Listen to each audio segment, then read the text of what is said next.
এই যে কোরআন ছুঁয়ে শপথ করে কোরআনকে ও কি ব্যবসায় নিপুণে রূপান্তরিত করছে। কালকেও দেখলাম কোরআন নিয়ে লাইভে আসছে, এটা কিন্তু কালকে আমি আগেই বলছি যে ও কোরআন নিয়ে লাইভে আসবে। তো ও এই যে ব্যবসা, ওর মুখের যে ব্যবসা, ওর কথার যে ব্যবসা, এই যে ওর মিথ্যে, ওর যে অভিনয়, ও বাইরের থেকে যেই ও, এইটা আল্লাহ যেন সঠিক বিচার করে। হাসরের ময়দানে তো ওর কাছে আমার দাবি থাকবেই, এবং এই দুনিয়াতে যেন দৃষ্টান্তমূলকভাবে প্রত্যেকটা পুরুষ যাতে ভয় পায় তার বউয়ের গায়ে হাত তুলতে, বউকে মারতে, কারণ কারো অধিকার নাই কোনো নারীর গায়ে হাত তোলার। থেকে নিয়ে আসছিল, তার বাড়ি বন্ধক রেখে 1 কোটি টাকা চাইছিল সিনেমা বানানোর জন্য। তো সেখানে থেকে সে হচ্ছে গিয়ে যেটা বলছে যে আপনার, আমি না খারাপ লাগে, আমি কথা বলতে কষ্ট হয়। তো পরবর্তীতে তারা বলছে তার 2 বোন আছে, তার মা জীবিত আছে, কিন্তু আমি কারোর সাথে কমিউনিকেট করতে পারি নাই, কারো নাম্বার আমার কাছে নাই। এবং বাঞ্ছারামপুর তার গ্রামের বাড়ি, পলাশ নামে এক নেতার সাথে তার উঠা বসা আছে, এটাও শুনছি। কিন্তু আমি আসলে তাদের কারোর সাথে তার গার্ডিয়ান হিসেবে আমি হেলেনা জাহাঙ্গীর ছাড়া কাউকে চিনি না, কাউকে জানিও না। পরবর্তীতে 4-5টা আপনি পেয়েছেন যেগুলো আসলে নারী কালকে লাইভের পরেই অনেক কিছু এভিডেন্স আসছে। আপু এই স্যার আপনি যে বলছিলেন যে বিয়ের যে সম্পর্কগুলা বা অতীতের যে বিয়েগুলা করছে, তাদের ওই পক্ষ থেকে কেউ কি কখনো আপনার সঙ্গে যোগাযোগ করেছে, বা আপনি কি কখনো তার শাশুড়ির সঙ্গে আমার কথা হয়েছে, তার শাশুড়ি সব বলেছে যে সে, তখন আমি বেশি আতঙ্কিত হয়েছি যখন তার শাশুড়ি বলছে যে সে তাকেও মারধর করতো বাচ্চা পেটে থাকতে, এবং বাচ্চা হওয়ার পরে সংসার বসানোর অনেক চেষ্টা করছে কিন্তু সংসার বসে নাই, এবং বাসার দলিল বন্ধক রেখে 1 কোটি টাকা চাইছে সিনেমা বানাবে।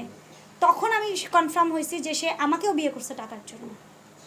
আপু আপনি যখন বিয়ের পিড়িতে বসলেন, আপনার কি আসলে খোঁজ নেওয়া উচিত ছিল কিনা, যে আসলে তার বাড়ি ঘরে গিয়ে বা তার আশপাশে গিয়ে খোঁজ নেওয়া? সে তো আগের দিন অসুস্থ, সে তো থাকে মেসে, সে তো এতিম, আমি কোথায় খোঁজ নেব? না, আপনার সাথে যেহেতু বিয়ের একটা এনগেজমেন্ট হয়ে গেছে, তো অনেক আগে থেকেই। না, কতদিন আগে হয়েছে? শিল্পী সমিতির নির্বাচন, প্যানেল পরিচিতির 2 দিন পর না 3 দিন পর সে শুটিং এ চলে গেল। শুটিং এ গিয়ে বাকি কথা তার সাথে আমার ফেসবুকে চ্যাটিং। আজ একদম শেষ, আমরা শেষ করি। এই মুহূর্তে কিন্তু আপনার খোঁজ নেওয়া উচিত ছিল। কেমনে খোঁজ নিব? সে তো এতিম, এতিমের খোঁজ আপনি কিভাবে নেবেন? আমরা একদম শেষ করি। সেটা হচ্ছে যে আপনার কাছে কি মনে হয়েছে আসলে রাসেল মিয়া একজন সাইকো কিলার? এরকম সাইকো কিলার বলবো না, ও মানসিক রোগী না, ও সকালে 2টা ঘুমের ওষুধ খায়, রাতে 2টা ঘুমের ওষুধ খায়। এটার জ্বলন্ত সাক্ষী আমি নিজে দেখছি।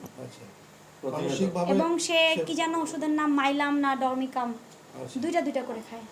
তার মানে কি না, একটা মানুষ যখন প্রেসক্রাইবড যখন মেডিসিন, আমরা সাইকিয়াট্রিস্ট বা সাইকোথেরাপিস্ট যখন মেডিসিন দেয় প্রেসক্রাইবড অনুযায়ী আমরা একটা ওষুধ খাই পরিমাণ অনুযায়ী। যখন একটা মানুষ সকালে 2টা রাতে 2টা ওষুধ খাবে, তার মানে তার এটা অ্যাডিকশন, সে অ্যাডিক্টেড।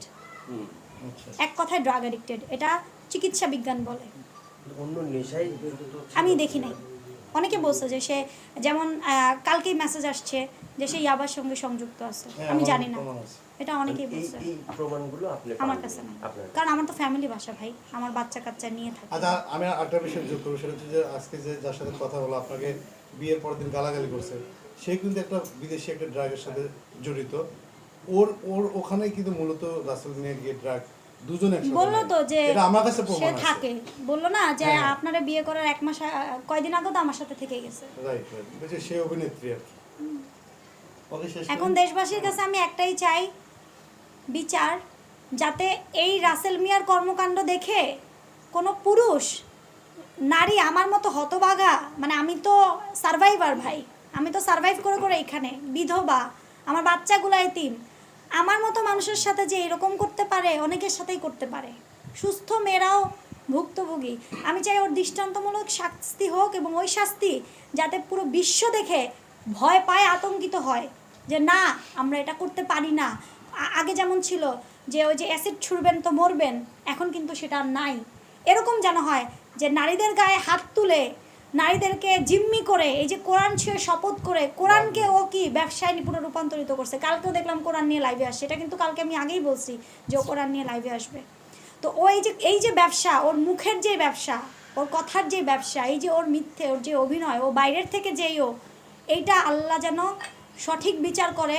হাসরের ময়দানে তো ওর কাছে আমার দাবি থাকবেই, এবং এই দুনিয়াতে যেন দৃষ্টান্তমূলকভাবে প্রত্যেকটা পুরুষ যাতে ভয় পায় তার বউয়ের গায়ে হাত তুলতে, বউকে মারতে, কারণ কারো অধিকার নাই কোনো নারীর গায়ে হাত তোলার, কারো অধিকার নাই।